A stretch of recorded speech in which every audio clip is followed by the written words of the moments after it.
Population growth puts increasing pressure on public lands, with more outdoor opportunities for people with minimal backcountry experience and more skilled enthusiasts engaging in extreme experiences. In response, search personnel need to utilize the most efficient search management techniques.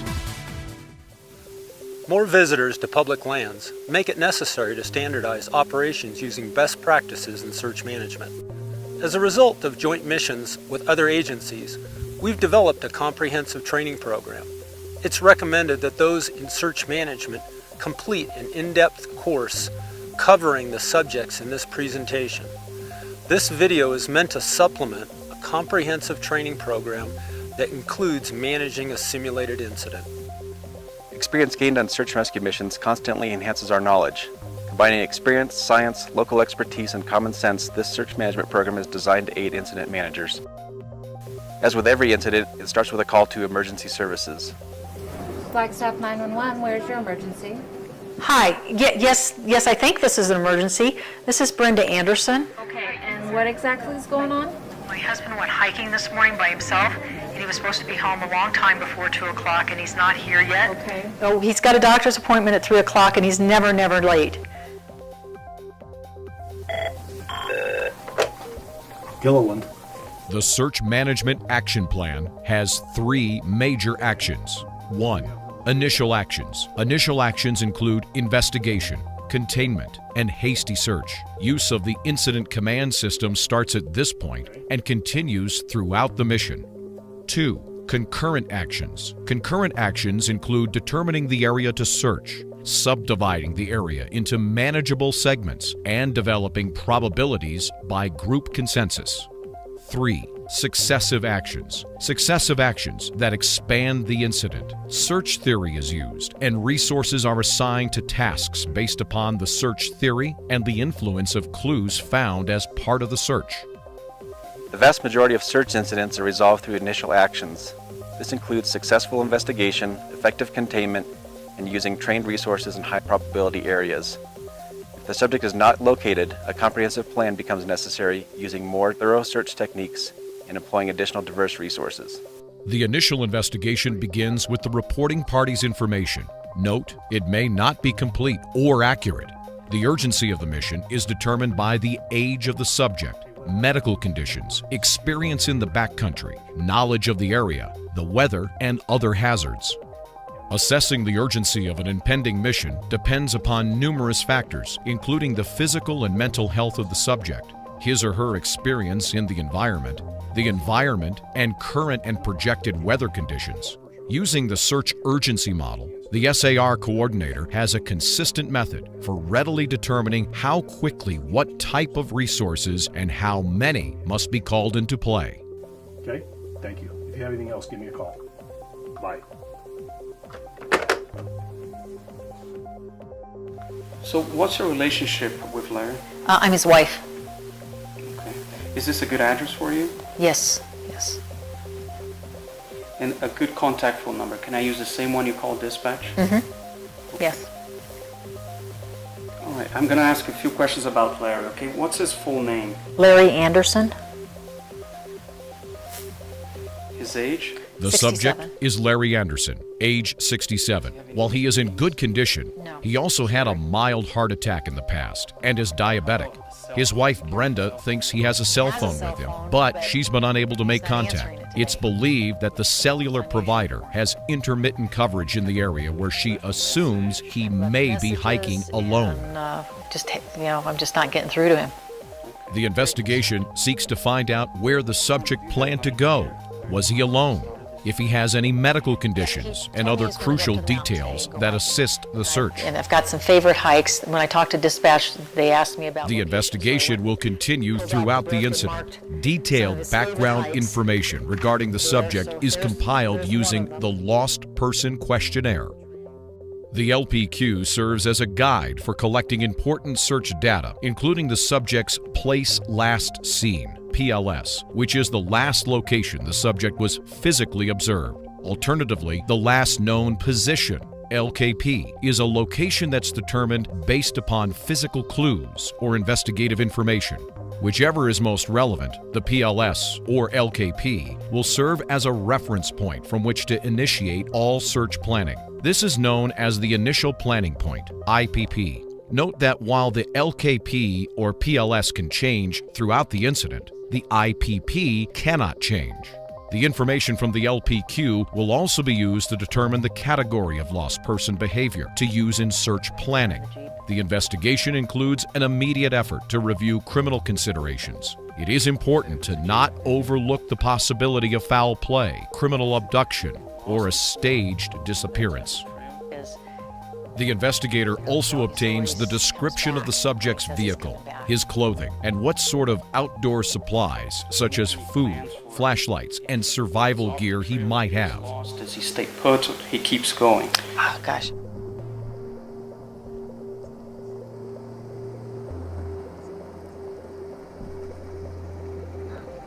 One Baker 115. I've arrived to the intersection described, not seeing a Jeep matching that description. I'm going to continue on to the trailhead.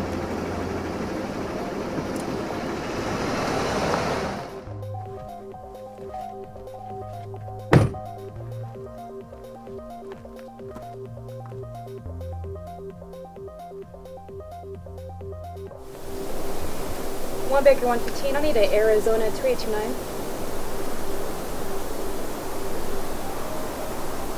The 932 Nora Edward Frank. It's a Jeep. Once the place last seen or last known position is located, the first responder on the scene becomes the initial incident commander and coordinates actions with other personnel. The use of the Incident Command System, ICS, provides for a modular and efficient command structure to any incident. It is critical to investigate the scene for clues, checking for footprints and evidence inside and outside the vehicle. Tracks indicate if the subject is alone and may provide a direction of travel.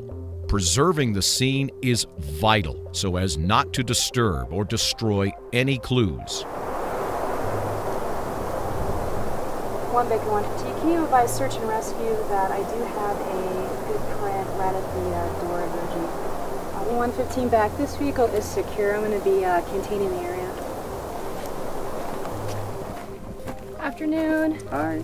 Hi, I'm Deputy Morrison. I'm with the Sheriff's Office. Hi. Hi, can I get your name real fast? Investigation continues throughout all phases of the incident. Additional information discovered could change the search urgency and can help the incident management team make decisions about appropriate response and resource needs. The LKP or PLS must be treated as a crime scene. It may become the IPP. While approaching a subject's vehicle, take a wide berth around the doors looking for track traps that can help the investigator identify the size and tread pattern of the subject's footwear and the direction of travel. The deputy also attempts to attract the subject by noise and lights and calling his name. Having been given the subject's cell phone number, calls are placed. Locate you. If you can hear me, walk towards the trailhead.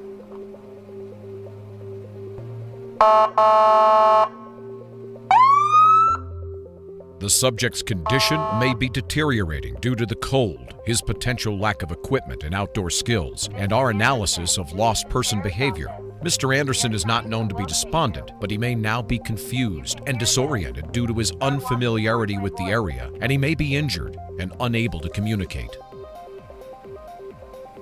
This is Rex Gilliland. A call out is made to squad members specifically asking for the resources needed for the mission. An emergency incident is a dynamic event, and changing conditions can make a relatively straightforward response increasingly hazardous to SAR personnel. It is not uncommon for responders who are highly mission-oriented to take shortcuts with their personal safety. This is simply unacceptable. It requires discipline to remember that our first priority has to be our own personal safety. A formal risk assessment is conducted using a structured assessment system. One tool is the GAR, Green, Amber, Red model. This tool is used by a group of planners or emergency personnel to facilitate a discussion on the associated risk of the mission and possible mitigation strategies. There are three types of searches: hasty, area, and false reports. The majority of hasty searches are resolved within the first 12 to 24 hours. The term hasty is intended to reflect the speed with which it's undertaken and not its lack of organization. If the search is not resolved in the hasty phase, a transition is made to an area search. Area search assumes that the subject is immobile. A formal determination of search area is made and then segmented, and a consensus is taken. Investigation never stops, as additional information may resolve the incident. Enter the subject as a missing person in the NCIC law enforcement database and issue an attempt to locate or be on the lookout to surrounding jurisdictions. Using information from the ongoing investigation, a briefing packet is created with all known information about the subject, maps of the search area, weather conditions, the communications plan, and resource assignments. It's essential to openly discuss rescuer safety. Don't assume personnel know what you expect of them from a standpoint of operational safety. A good risk management plan involves verifying all resources are competent, appropriately supervised, and properly equipped.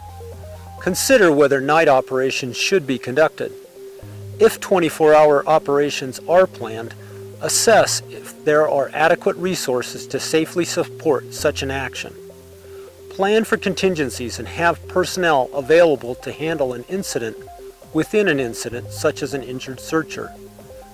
Be aware of and take into consideration the fatigue of searchers and the incident management team. One approach to mitigating fatigue-related risk is to adhere to standard work-rest ratios. Many activities take place simultaneously. Investigation continues, and containment and search teams are briefed and deployed. If the incident commander needs resources from other agencies and other incident management positions filled, they will be activated and begin activities while a hasty team is in the field. Larry Anderson, 67-year-old. The teams check in with the operations section chief, who is now on scene. The briefing packet includes radio frequencies and communications plan. Communication deficiencies are a common problem on emergency incidents. Therefore, strategies to employ repeaters, adjacent agency frequencies, human relays, and alternatives to land mobile radios, such as cellular or satellite communications, are very important. A missing person flyer has been generated which provides information to the public about the missing subject. This is an effective tool to generate investigative clues of possible eyewitnesses. Assets used for each mission will vary. In this terrain, SAR members will hike, make use of vehicles, utilize search and rescue dogs and other resources, including night vision goggles, infrared imaging and aircraft, as available. Outside resources will be called in as the incident escalates. Containment prevents expansion of the search area, which is important since it's easier to search a smaller area. Stage containment teams at road and trail crossings, trailheads, choke points, and lookouts, while mobile patrols work along travel aids. Virtual containment can also be employed, including sending the subject a text, email, voicemail, and leaving a note at their residence. An eyewitness report outside the established area needs to be thoroughly verified prior to expansion. Be prepared for false clues during a search. If the search area is expanded because of a new PLS or LKP, the IPP does not change. Some type of wrapper. The teams are finding possible evidence left by Mr. Anderson and contacting Operations Section Chief with UTM coordinates from GPS readings and taking photographs that, if possible, they send by cell phone. We're on the trail. 10-4. The hasty team requires searchers who can move quickly into areas with a high probability of finding the subject.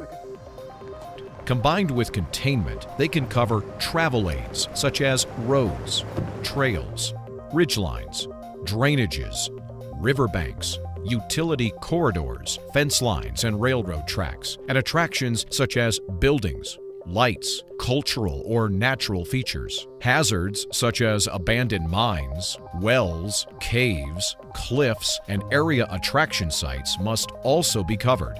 These hazards require specialized search resources. Searchers without the skill set and equipment should not travel into these hazardous areas. The initial actions of a search are comprised of three components: investigation, containment, and hasty search. The investigator continues to try and uncover clues about the subject's behavior and plans. Containment along the perimeter of a search area or at strategic pinch points prevents the subject from leaving the area. The hasty search team is comprised of skilled searchers who are highly trained at being clue conscious. The spouse is unsure of Mr. Anderson's location and supplies, or if he has any outdoor equipment. The sun has gone down and the temperature is falling.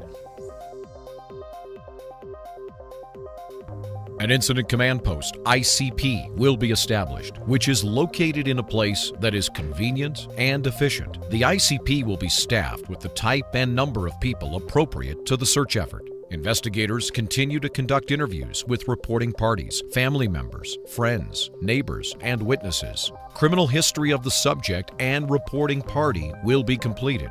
NCIC, National Crime Information Center, and other law enforcement databases should be utilized. Investigators will ask about the subject's background, habits, bank transactions, credit card use, check cell phone activity, internet resources, social media, hospitals and medical clinics, local businesses, restaurants, and lodging. The IC and Planning Section Chief, the PSC, have determined that additional personnel are required to staff the ICP. In this particular situation, the IC makes a call to his contact at the National Park Service at the Grand Canyon and requests 2 individuals with Situation Unit Leader and Resource Unit Leader experience. A good incident commander will justify the plan and invite the input of others in creating a strategy, keeping in mind the urgency of the search. Listening to suggestions can enhance the plan. Note that the briefing packet includes radio frequencies and a communications plan. Technical specialists are often called in to aid in search management activities. Likely technical specialists are those with expertise in GIS and search management software. There's been a couple of different efforts. There were some folks back on the East Coast where I'm previously from that I had talked to, volunteer search and rescue, GIS folks that were working on different behavior models, trying to put spatial data together with search and rescue probabilities and things like that. On incidents, I think it's helpful to have the tools so that for the documentation and right then and there, but then also for after action reviews and later on if there's a search that went unsolved, to be able to go back and see what areas were already searched and where different clues were after a year after or 2 years after, and hopefully bring some closure to families. Now that we are in the concurrent actions, we have to clearly define the search area and the rest of the world, which is the area that will not be searched. Once the search area is defined on the map, it must be segmented. Segments provide manageable units that can be effectively searched by one team in one operational period. The search area is divided into smaller segments. Travel aids, including trails, roads, ridges, watersheds, fences, and utility corridors, are labeled into separate, isolated segments. Segments are identified on the map with numbers. The remaining areas are divided into segments that can be effectively searched in a single operational period. Operational periods are determined by factors such as terrain, weather, and ease of deployment, typically lasting 12 hours. If effective early containment has been established, the search area can remain small. When dividing a search area into segments, always consider terrain features, man-made structures, travel aids, and different vegetation changes as boundaries. The segment boundaries need to be easy for searchers to identify on the ground. Make use of aerial imagery and other geographic information to create an accurate understanding of the search area.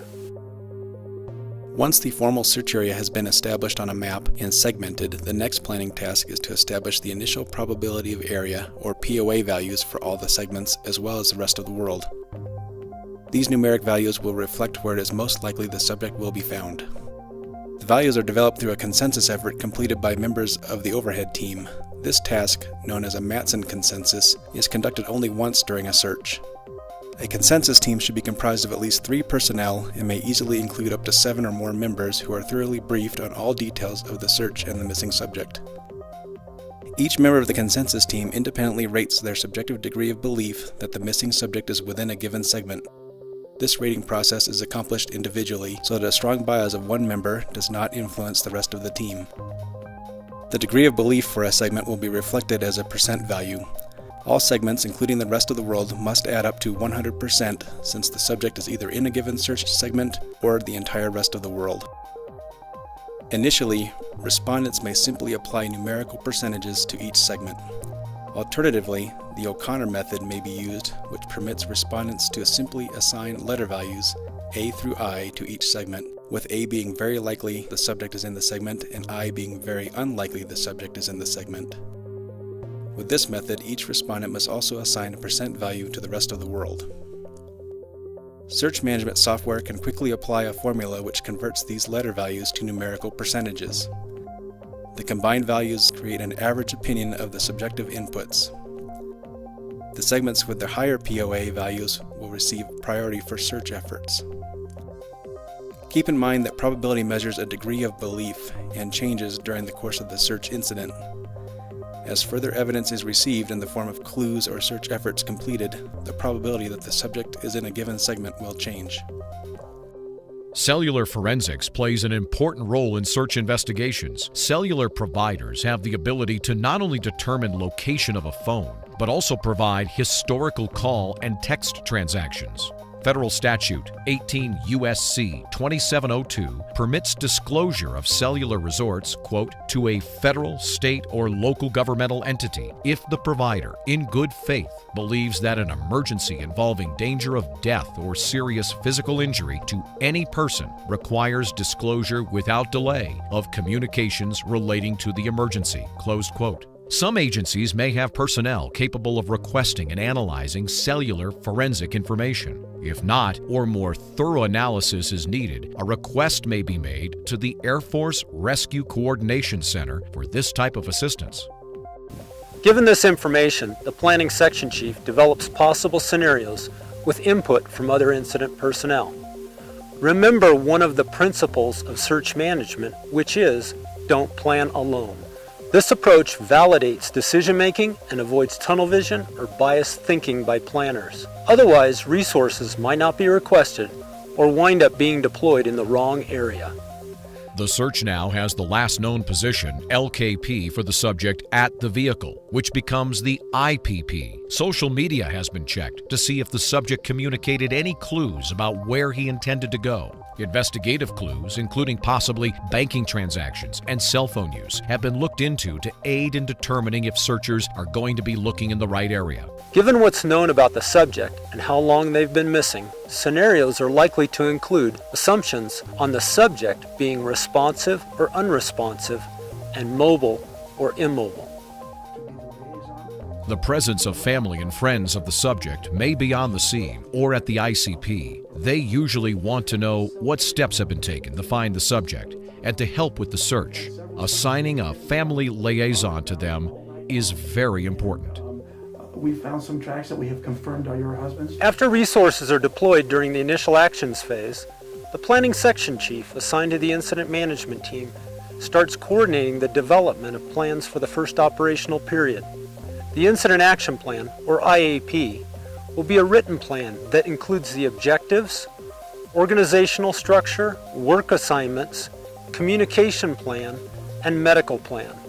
If it is believed at the beginning of the first operational period the subject will be immobile, the incident management team needs to establish a well-delineated search area, which is then segmented to permit search assignments being developed. If there is a transfer of command, the outgoing incident commander briefs the incoming IC on the plan, including objectives, completed search efforts, known hazards, potential problems, and information pertinent to the incident. The operations section chief and planning section chief meet to review tactics and make new assignments based upon the current and anticipated POA. The tactics meeting takes place before the planning meeting and ensures the planning effort occurs more efficiently. The planning section identifies staging areas, drop points, helospots, camps, and parking areas to support the incident. A planning meeting is held to give all the section chiefs a situation update and get a consensus on the plan.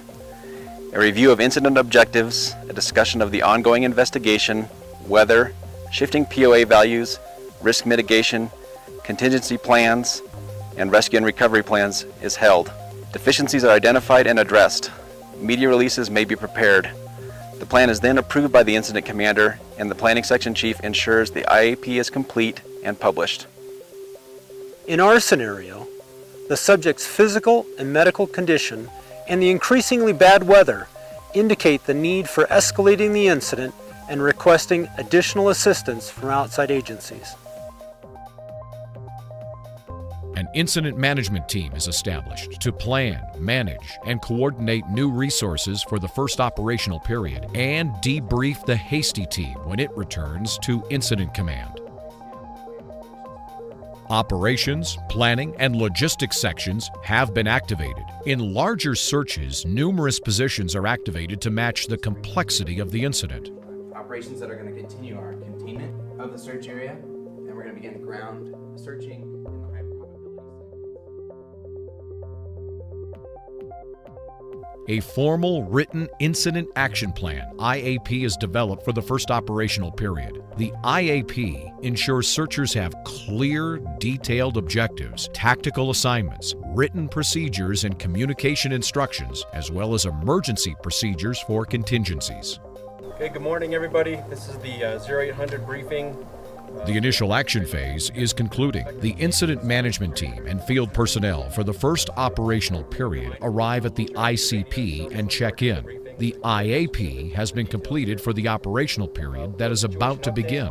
Hasty teams that are completing their assignments are being debriefed. Often, debriefing is led by an individual from the planning section. Information needs to be gathered about obstacles, conditions, logistics, and clues. If there is a significant finding from the Hasty team's debriefing, a pen and ink change can be made to the IAP for the upcoming operational period. Information from search teams in the field, the authenticity of clues found, and the incident management team's best estimate of the expected probability of detection allows for the creation of the next operational period's IAP. The incident organization is reviewed to ensure that complexity has not exceeded an acceptable span of control. At the beginning of each new operational period, the IAP is briefed to the crews during the operational period briefing. This briefing allows the IMT to convey the strategy and tactics for the operational period, as well as the important communications and safety information. Before deployment into the field, accountability is established for all personnel. After resources check in, they are given a thorough briefing, which includes details on their actual assignments, as well as operational safety, communications, weather, air operations, and logistics. If the number of responders is large, the briefing is limited to the team leaders, who then in turn brief their personnel. Managing air operations appropriately involves selection of appropriate landing zones, airspace coordination, understanding aircraft and flight crew limitations, thorough assignment briefings, and following established, safe working procedures around aircraft. The vast majority of SAR-related fatalities involve aircraft accidents. Helicopters may be available, but will be limited by flight hours available, fuel capacity, terrain, and weather. They are a valuable search resource. However, they are considered a low POD resource if the subject is immobile and unresponsive due to the relative difficulty of detection from the air. Critical separation is the optimum linear distance between searchers to maintain effective coverage while traveling through a search segment. Critical separation will vary based upon terrain, vegetation, and the size of a clue being detected. Purposeful wandering is a technique that can be used to increase the POD when a team is employing critical separation. Since the search segment is often going to contain objects and terrain that will impede a searcher's view as they are traveling through an area search, the purposeful wandering technique was developed to try and overcome that problem. While searchers are traveling on a straight line at the appropriate interval and they encounter an object that they cannot see around, the searcher should deviate from his or her position and walk directly to the object to look all around it. Once that is complete, the searcher returns to where he or she deviated from and continues on in a straight line at the appropriate interval. Purposeful wandering is not random zigzagging as part of an area search team, although that is a common misconception. Information, along with waypoints for clues and evidence on the activity log, must be documented and represented on the incident map. The influence of a clue form should be completed in WinCasey software to update the POAs based on the clue. Clues are physical evidence. Protocols must be in place for the incident to document and collect such items in the proper manner. As possible criminal evidence, a chain of custody must be shown for who handled the items before it is handed over for secure storage.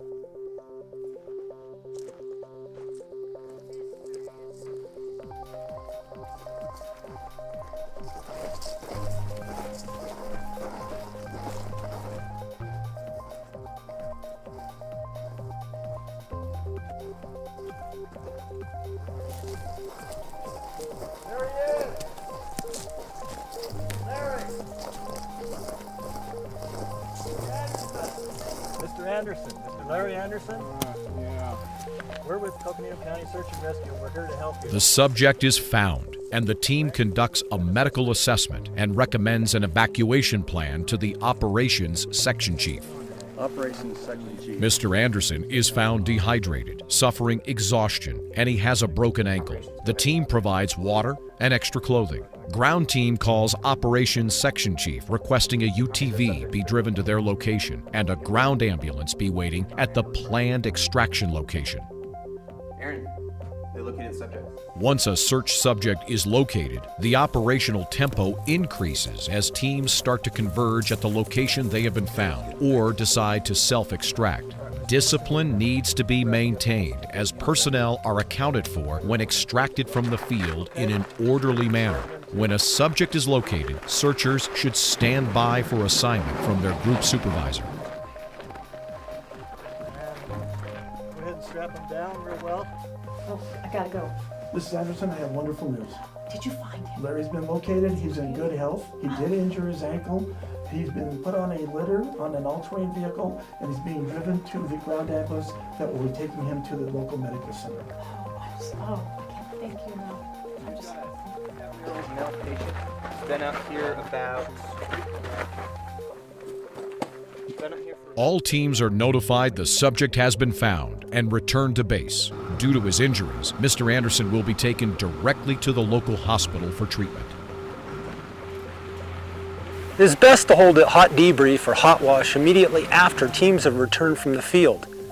This after-action review, or AAR, goes over what was planned and what actually occurred. The focus is to learn about best practices, lessons learned, and if appropriate, any close calls associated with the mission. For large-scale incidents involving multiple agencies, it's important to conduct a formal AAR within a week of the event if possible. This forum provides a mechanism to support being a learning organization. When the subject is stable, he or she is interviewed in order to gather as many details as possible about what occurred. This information is important to update local lost person behavior profiles and distance traveled information. Search management leads to consistent and effective operations. We hope this video demonstrates how your action plan can lead to successful search and rescue missions.